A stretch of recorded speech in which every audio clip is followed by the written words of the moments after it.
which is part of the Metropolitan Museum of Art in Upper Manhattan, looking at one of their treasures. This is a painting that for a long time was known as the Mérode Altarpiece, but is now known as the Annunciation Triptych. And for a long time, too, we thought that the painter was Robert Campin, but now the current thinking is that this is from the workshop of Robert Campin.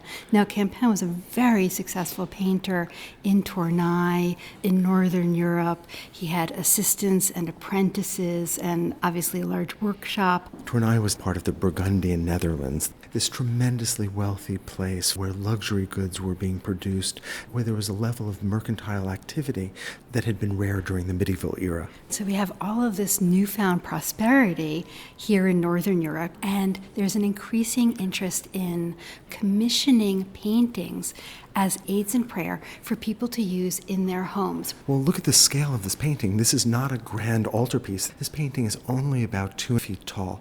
Because it's a triptych, it can be folded up and almost put under one's arm and carried to another room. And what's fascinating is that the central scene of the Annunciation looks like it's taking place in the living room of someone who lived in this area of Northern Europe in the 1400s. So hold on, we're seeing the Archangel Gabriel and the Virgin Mary, and a scene that would have taken place 1,500 years before this painting was made, and yet we're seeing them in a modern context.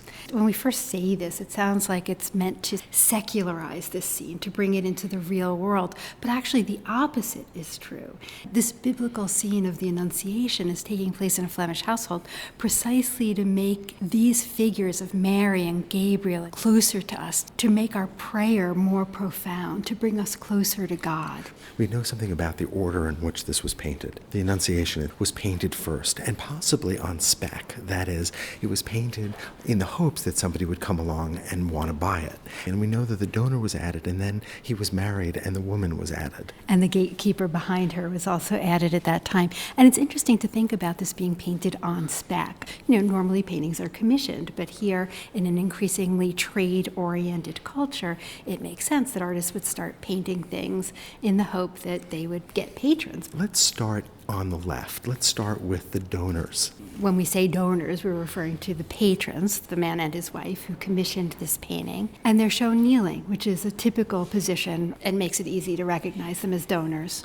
They're set within a walled garden, which has important symbolism in late medieval and Renaissance art, which often refers to Mary's virginity. In Latin, this is known as a hortus conclusus, a closed garden. But we know we're in the Northern Renaissance because we've got an incredible amount of detail. When we think about the Italian Renaissance, we think about artists paying real attention to a rational construction of space and an interest in the anatomy of the body. But here in the North, the artists pay attention to everything, whether it's the nails or the bolts on the door, or the plants in the foreground, or the birds that are on the ledge of the crenellated wall in the background. I particularly love the rose bush and the foliage in the very foreground.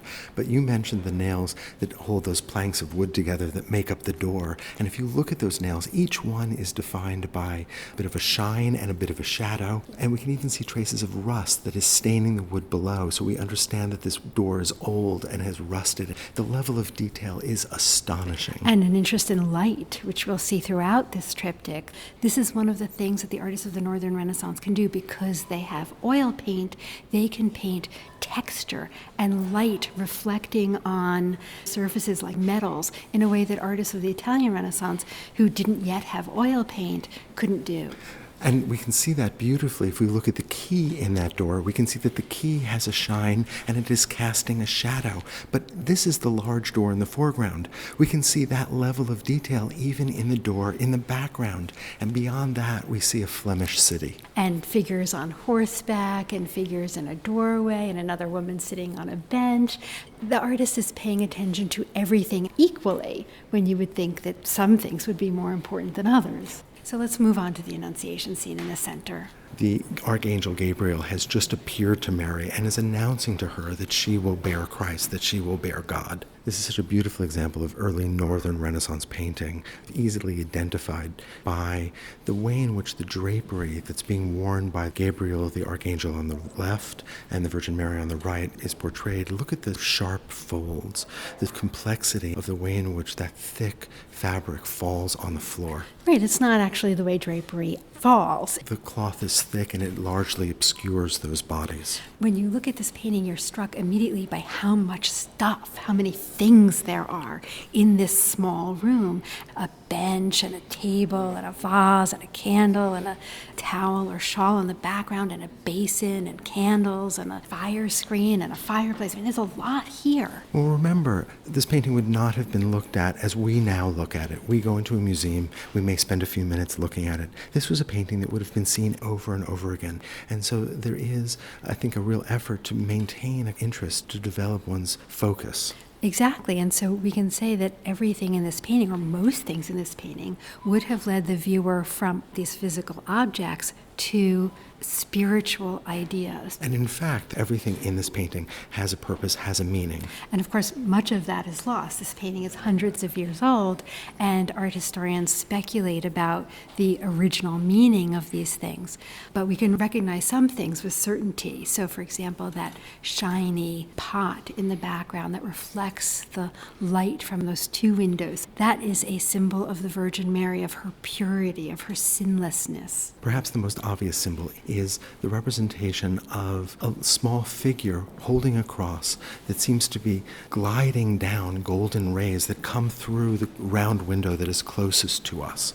It is heading right for Mary, and this is the Holy Spirit. But it's unusual because normally we would expect to see a dove, a symbol of the Holy Spirit. This is the moment when God is made flesh, when one world ends and another world begins, the world where it's possible for human beings to be saved because of Christ's death on the cross. And so a lot of the symbols that we see here have to do with this idea of the incarnation of God and of Mary's virginity.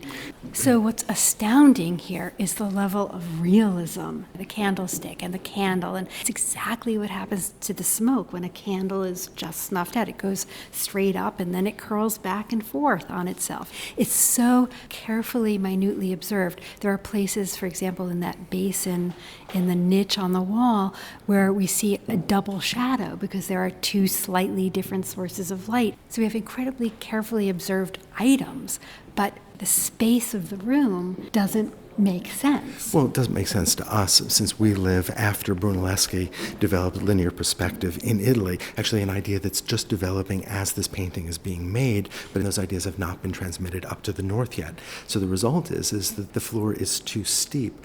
The space is not mathematically accurate according to the rules of linear perspective. We're looking at the top of the table and the side of the table at the same time. That bench is rather thin and elongated, but none of this is anything negative. What we have in the Renaissance is this interest in naturalism, whether you're in Northern Europe, in the Burgundian Netherlands, or whether you're in Italy, but a realism that's expressed very differently in each place. For me, the distortions of space actually work very well here.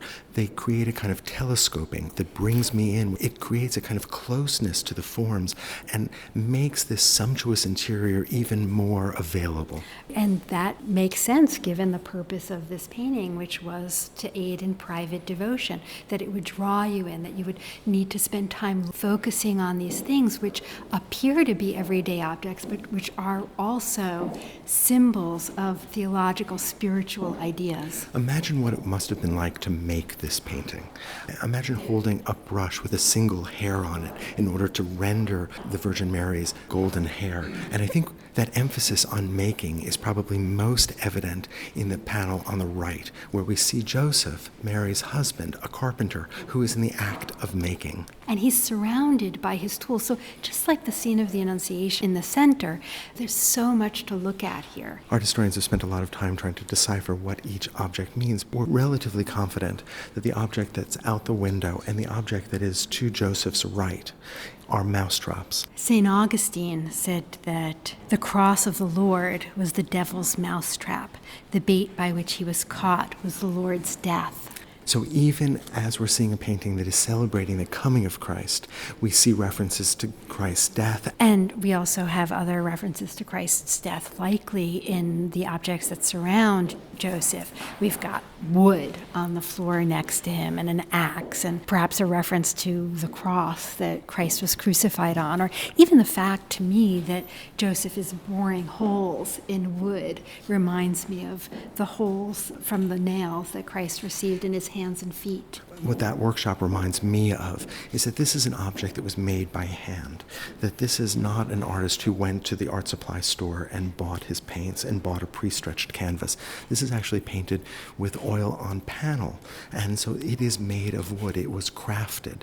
I think there is a kind of pride here in the reference to Joseph as a carpenter and the artist here as a maker as well. When we look closely at the Joseph panel, we see an open doorway, and the shadow on the wall is this sort of odd shape. Well, there's all of these wonderful observed moments. If you look at the shutters that are open against the ceiling, you can see nails, and you can see actually the stain marks from the rust of those nails, because of course naturally they would be down and outside.